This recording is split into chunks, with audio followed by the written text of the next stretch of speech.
come out with the strategies to best move College Station forward. We may disagree on the strategies, but we are not disagreeable to one another based on any bias or gender issues. I think that's perfect, as it should be. In any of your previous careers or roles, did you ever experience anything like that, separate from city council or city aside? Personally, I really haven't. I haven't. I think we're entering a generation spot now where for many careers and many life plans, we are at a merit-based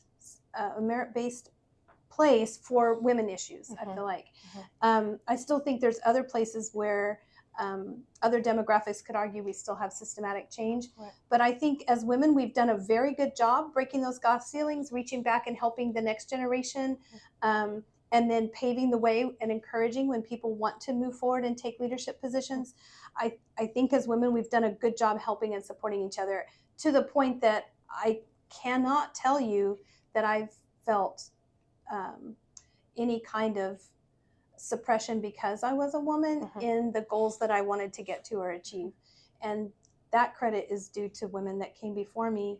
And I've tried to repay the favor. So I've spoken at some of the women's groups at A&M, the student groups, and anytime any of them want to ask me questions or need help with a project, I'm like, you bet, absolutely, because that's my contribution in making sure that it continues to be that way as they come up.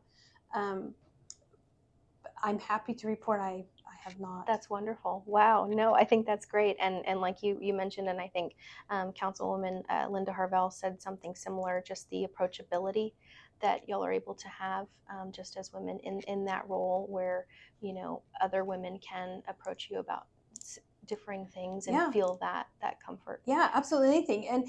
And our emails are available online. You can Google us, and if you have any questions about anything, or if you need a guest speaker, or you wonder about this issue or that issue, we're not too busy. Our whole entire job description is to communicate with residents.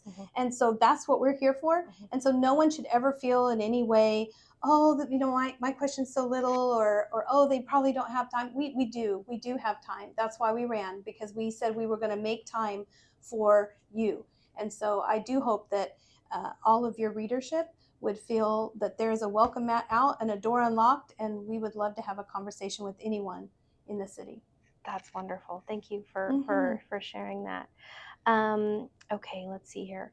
What would you want any woman to know about being in a leadership role, especially if they've had hesitations or worries that they wouldn't be respected in their position as a leader? Yeah, so that's a great question.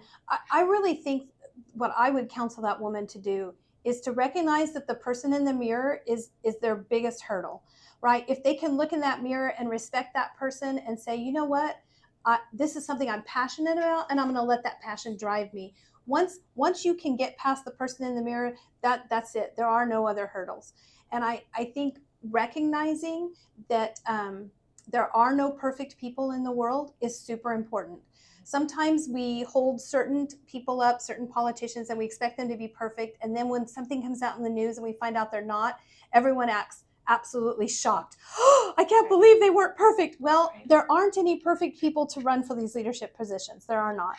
And so if you can reconcile that fact, I know as women, we often are very aware of our own imperfections and our own flaws. But when you can reconcile the fact that every leader has those flaws and has some negative qualities, and that you run on your positive qualities, you run on what you can bring, and you don't let yourself, you shouldn't tell yourself no just because you have flaws. Everyone has flaws. You should tell yourself yes because you have a passion and a drive and a vision for what you want, and you can. And if you're great at bringing other people into those conversations and including other people's ideas, that's what leadership is. That's what differentiates democratic leadership from a dictatorship. When you run for a leader, you're not saying, I have all the answers, I know what to do, I'm this great person. In a democracy, what you're saying is, I'm great at we. I'm great at bringing your voices in. I'm great at representing what we need. I'm great at representing the issues that I'm seeing, and that even if I'm not personally experiencing them, I recognize that residents are, and I would be good at representing those concerns and problem solving those concerns. when you think about should you be a leader and should you run, you really should just be thinking about, am I passionate about this issue? Do I have a vision for where I want that issue to end up? And am I going to be great at including others in that mission to get there? And if you can say, yeah, I'm passionate, I'm inclusive, and I have a vision, you should run. You should run. Wow, very well said. So just taking yourself out of the equation there. Yeah, Wow. don't negate yourself, and don't focus on your flaws. Focus on your positives, and really, especially in city politics, people want to focus on your positives too. They're like, what are you going to bring to the table? And that's a great way to govern. Yes, ma'am. Absolutely. Did you have any female leaders you looked up to or currently look up to? Yeah, I do. I have some women that I look at and I think, wow, she does a really good job at collaboration. Or I'll say, oh, she does a really good job at presenting really well, or she does a really good job at speaking in a way that communicates to the person, that to the listener. You know, she adjusts her vocabulary or her tone or her intensity based on her listener. And so those examples are super critical.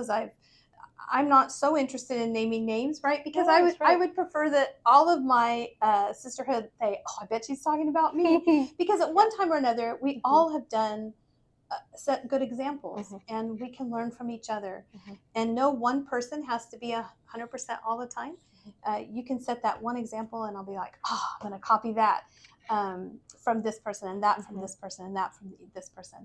And I think we can each be a contributor without having to feel like we have to be perfect all the time. Absolutely. Not all of us have to run all the races and Well, do you everything. can't. You can't, right? Right. You have 24 hours a day, and there's an opportunity cost. So you have to decide in this season of your life, what am I going to spend that on? And that there'll be different seasons where you'll shift where those priorities are. But we all have 24 hours. That's it. We don't get any more. That's right. Yes, ma'am. Okay, final wrap-up question here. What advice would you give your younger self, knowing that you would one day be in a leadership role? Oh, that's a deep question. Maybe I would just tell myself to worry less and enjoy more.